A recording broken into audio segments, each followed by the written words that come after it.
पंजाब सरकार की post matric scholarship योजना 245 करोड़ रुपए आवंटित ताकि अनुसूचित जाति के विद्यार्थियों को मिले उच्च शिक्षा। अगर मुझे ये स्कॉलरशिप ना मिलती तो शायद मैं अपनी पढ़ाई जारी न रख पाती। 2,31,000 विद्यार्थी पंजीकृत, 92 करोड़ की रकम दी जा चुकी। मैं AI/ML हमेशा से पढ़ना चाहता था। अगर ये स्कॉलरशिप नहीं होती तो मैं कभी भी एडमिशन नहीं ले पाता ऐसे कोर्स में। मुख्यमंत्री भगवंत सिंह मान की कोशिशों से पंजाब बन रहा है रंगला पंजाब। भारतीय संविधान के 75 वर्ष पूरे होने पर बीजेपी पूरे देश भर में संविधान गौरव अभियान चला रही है। झारखंड में बीजेपी इस अभियान को 11 जनवरी से लेकर 25 जनवरी तक चलाएगी। वहीं बीजेपी नेता अमर कुमार बावरी ने बताया कि इस अभियान में बाबा साहब और उनकी गौरव गाथा के बारे में लोगों को बताया जाएगा। बावरी ने कहा कि बाबा साहेब पर बोलने का कांग्रेस पार्टी को कोई नैतिक अधिकार नहीं है, क्योंकि कांग्रेस नेताओं ने ही बाबा साहेब को मंत्री पद से हटाया था। बावरी ने कहा कि कांग्रेस ने बाबा साहेब को चुनाव हराने की लगातार साजिश रची। देश के संविधान के 75 गौरवशाली वर्ष पूरे हुए हैं। 26 नवंबर 1949 को देश का संविधान को अंगीकृत भारत ने किया था। 2025 में देश के संविधान के 75 साल पूरे हो रहा है। 2024 में हुआ है। संविधान के 75 साल पूरे होने पर उसके गौरव गाथा के लिए 11 जनवरी से लेकर 25 जनवरी तक पूरे देश में एक व्यापक संविधान गौरव अभियान के रूप में मनाया है। और उसी के निमित्त झारखंड प्रदेश में भी, चूँकि हमारे यहाँ सदस्यता का अभियान चल रहा है, तो हमारा बृहत कार्यक्रम जो है वो 15 जनवरी से लेकर 25 जनवरी तक चलेगा। और इस कार्यक्रम के माध्यम से भारत के संविधान के वो खूबसूरती, उसकी ताकत, बाबा साहब आम्बेडकर जो इसके संविधान के शिल्पकार रहे, उनके जीवन और उनके राष्ट्रवादी चरित्र और कांग्रेस द्वारा बाबा साहेब के किए गए अपमान के वृत्तांत के साथ नरेंद्र मोदी और भारतीय जनता पार्टी की ओर से संविधान और बाबा साहेब को दिए गए सम्मान के सारे विचारों को लेकर के हम नीचे में जाने वाले हैं। वहीं बीजेपी सांसद आदित्य साहू ने कहा कि कांग्रेस पार्टी बाबा साहेब के नाम पर नाटक नौटंकी कर रही है। साहू ने कहा कि कांग्रेस ने कभी भी बाबा साहेब का सम्मान नहीं किया। साहू ने बताया कि बाबा साहेब से जुड़े पावन स्थलों को मोदी सरकार ने विकसित किया है। सभी जानते हैं कि संविधान यात्रा को लेकर के हम बाबा भीमराव अम्बेडकर जी के द्वारा जो संविधान बनाया गया है, उनकी बातों को लेकर हम जनता के बीच जाने वाले हैं और अम्बेडकर जी के प्रति श्रद्धासुमन अर्पित करने वाले हैं। और भारतीय जनता पार्टी और उससे पहले जनसंघ काल से 1950 के बाद जब भी अवसर मिला है, राष्ट्रभक्तों ने बाबा भीमराव अम्बेडकर को सम्मान देने का काम किया है। और कांग्रेस पार्टी जो नाटक और नौटंकी अम्बेडकर जी के नाम से भी जो कर रही है, 2 बार चुनाव हराने का काम किया।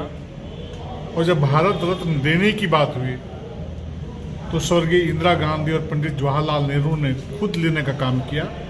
लेकिन अम्बेडकर जी जैसे विद्वान व्यक्ति जो संविधान के निर्माता हैं, उनका सूद लेने का काम नहीं किया। और भारतीय जनता पार्टी ने ही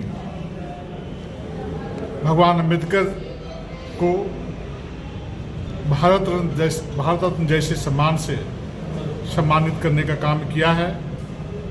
और उनके नाम से पंचतीर्थ का अभी स्थल का निर्माण किया जा रहा है, जहाँ वो पढ़े हैं, जहाँ उनका जन्म हुआ है।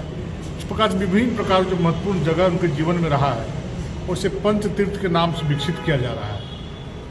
तो कांग्रेस आज बोलती है कि हम लोग अपमान कर रहे हैं, भारतीय जनता पार्टी अपमान कर रही है। संविधान का धज्जी उड़ाने का काम कांग्रेस ने बार बार किया जब अवसर मिला है। इमरजेंसी लागू करने का किसने काम किया? सर्वपल्ली राधाकृष्णन जैसे राष्ट्रपति को अपमानित करने का किसने काम किया? डॉक्टर राजेंद्र प्रसाद जी जब उनकी मृत्यु हुई थी तो सर्वपल्ली राधाकृष्णन जी उनको अंत्येष्टि में जाना चाह रहे थे। उनको जाने से रोका गया, लेकिन फिर भी नहीं माने। उनके पार्थिव स्थल पर जा करके वहाँ पर श्रद्धासुमन अर्पित करने का काम किया। वहीं जेएमएम के प्रवक्ता मनोज पांडे ने बीजेपी के संविधान गौरव अभियान पर तंज कसा है। पांडे ने कहा कि बीजेपी के नेता मानसिक तौर से दिवालियापन के शिकार हो गए हैं। पांडे ने कहा कि बीजेपी संविधान गौरव अभियान के नाम पर दिखावा कर रही है। पांडे ने कहा कि बाबा साहेब कांग्रेस के ही सिपाही थे। लोग मानसिक दिवालिया हो गए हैं क्या? बाबा साहब भीमराव अंबेडकर कांग्रेस के ही एक सिपाही थे और बाबा साहब भीमराव अंबेडकर के प्रति जो सम्मान का नजरिया दृष्टिकोण है हम लोगों का, वो किसी से छुपा नहीं है। और ये पाखंडी लोग, इन्होंने तो सदन के अंदर मखौल उड़ाया था बाबा साहब का। ये तो संविधान बदलने की बात करते थे। वो तो भला हो देश की जनता का, जिन लोगों ने इनके अभिमान और गुरूर को तोड़ने का काम किया। 400 पार का नारा देते थे और बोलते थे कि संविधान बदलना है, इसलिए 400 पार इस बार सीट चाहिए। लेकिन देश की जनता ने इनके गुरूर को तोड़ा, इनको 240 पर लाके समेट दिया। अगर आज 400 आ जाता इनको, तो बाबा साहब भीमराव अंबेडकर का नामो निशान मिटा देते ये लोग। ये दलित विरोधी लोग हैं, ये मनुवादी लोग हैं, ये तानाशाही लोग हैं। अब इन लोगों ने देखा कि जब पूरे देश में आंदोलन की ज्वाला धधक उठी है, हर शहर में मुझे लगता है कि पुतला फूका जाने लगा इनके नेताओं का, क्योंकि अपमानित किया था इन लोगों ने बाबा साहब को। तब जाके फिर एक दिग्भ्रमित करने के लिए एक जो धूर्त वाली चाल होती है, वो संविधान गौरव। अरे संविधान के गौरव को तो नेस्तनाबूद करने का काम आप लोग करते हैं। बाबा साहेब के बताए सच्चे रास्ते पर सभी पार्टियों को चलने की जरूरत है।